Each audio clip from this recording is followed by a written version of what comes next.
আজি মই যথেষ্ট সুখী আপোনালোক মিডিয়াসকল আমাৰ ঘৰলৈ আহিছে, এই কুটীৰত পদাৰ্পণ কৰিছে।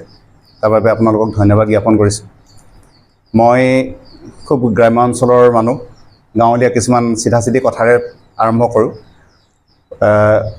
মাজুলীত জন্মগ্ৰহণ কৰি মই তাতেই বাল্যকাল অতিবাহিত কৰি বানপানীৰ কবলত পৰি বৰডুমচাৰ দৰে এখন ভিতৰুৱা অঞ্চললৈ আমি পুনৰ প্ৰত্যাগমন কৰোঁ। আৰু তাৰ পৰাই মহাত্মা গান্ধী হাইস্কুলৰ পৰা মই হাইস্কুল শিক্ষান্ত পৰীক্ষাত উত্তীৰ্ণ হৈ ডিগবৈ কলেজৰ পৰা গ্ৰেজুৱেশ্যন কমপ্লিট কৰিছোঁ মই ইকনমিক্স অনাৰ্ছ লৈ।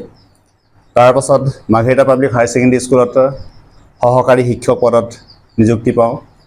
আৰু সেই বিদ্যালয়তেই সেইটো সময়ত আমাৰ অসম মাধ্যমিক শিক্ষক আৰু কৰ্মচাৰী সন্থাৰ তিনিচুকীয়া জিলাৰ মাননীয় সভাপতি সদানন্দ গগৈ ছাৰক আমি লগ পাওঁ। তেখেত সেই বিদ্যালয়ে কৰ্মৰত আছিল আৰু তেখেতৰ হাতত হাত ধৰিয়ে মই লাহেকৈ সন্থাত পদাৰ্পণ কৰিলোঁ। কৰ্মচাৰী সন্থা বিভিন্ন পৰ্যায় অতিক্ৰম কৰি আজি 100 বছৰ পদাৰ্পণ কৰিছে। 1925 চনত ভাৰতবৰ্ষৰ স্বাধীনতাৰ আগতেই বংগদেশত, মানে বৰ্তমান যিখন বাংলাদেশ, তাতে জন্ম লাভ কৰিছিল। তেতিয়া নামটো বেলেগ আছিল। পৰ্যায়ক্ৰমে আহি আহি অসম মাধ্যমিক শিক্ষক আৰু কৰ্মচাৰী সন্থা নামেৰে নামাংকিত হৈছে আৰু বৰ্তমান এই নামতেই প্ৰচলিত হৈছে। অসম সাহিত্য সভাৰ পিছতেই শতবৰ্ষ গৰকা দ্বিতীয়টো অৰাজনৈতিক সংগঠন, যি সগৌৰৱে 100টা বছৰত ভৰি দিবলৈ সক্ষম হৈছে। আৰু এই শতবাৰ্ষিকী বৰ্ষত মই এই দায়িত্ব পাইছোঁ। এতিয়া মোৰ যথেষ্টখিনি কৰণীয় আছে। শতবাৰ্ষিকী উদযাপন কৰিব লাগিব আৰু মই সদায় প্ৰয়াস কৰিম অকল শিক্ষক আৰু কৰ্মচাৰীসকলৰ সমস্যাতে সীমাবদ্ধ নাৰাখি আমি শৈক্ষিক বিদ্যায়তনিক দিশতো কেনেকৈ আমি উন্নতি কৰিব পাৰোঁ, কেনেকৈ এই দিশবিলাক আমি সুন্দৰকৈ খোজ মিলাই লৈ যাব পাৰোঁ, তাৰ ক্ষেত্ৰত আমি যিমানখিনি আমাৰ ফালৰ পৰা কৰিবলগীয়া থাকে আমি সেইখিনি কৰিম বুলি মই প্ৰতিজ্ঞাবদ্ধ। আমি অতি আনন্দিত, কিয় কাৰণে আমাৰ তিনিচুকীয়া ডিষ্ট্ৰিক্টৰ মই বৰ্তমান প্ৰেচিডেণ্ট হয় আৰু আমাৰ যিজন ছেক্ৰেটাৰী আছিলে তেওঁ মিষ্টাৰ হিমন্ত শইকীয়া ছাৰ, আমাৰ এটা অধিৱেশন হৈছিলে 20, 21, 22 শিৱসাগৰত 3দিনীয়া অধিৱেশন।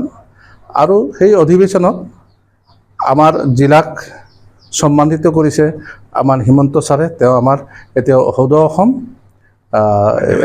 মাধ্যমিক শিক্ষকৰ তেওঁ প্ৰেচিডেণ্ট বুলি তেওঁক ৰখা হৈছে।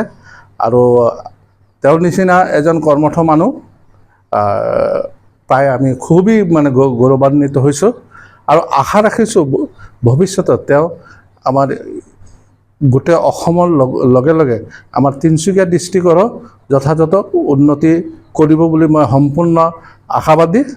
আৰু তেওঁক মোৰ অসংখ্য ধন্যবাদ যে তেওঁ আমাৰ ডিষ্ট্ৰিক্টখনক ইমান ওপৰত উঠাই লৈ গৈছে। গোটেই অসমৰ মাজত আমাৰ তিনিচুকীয়াৰ মানুহ যে প্ৰেচিডেণ্ট হৈছে সেইটো কাৰণে আমি খুবেই আনন্দিত আৰু উল্লসিত।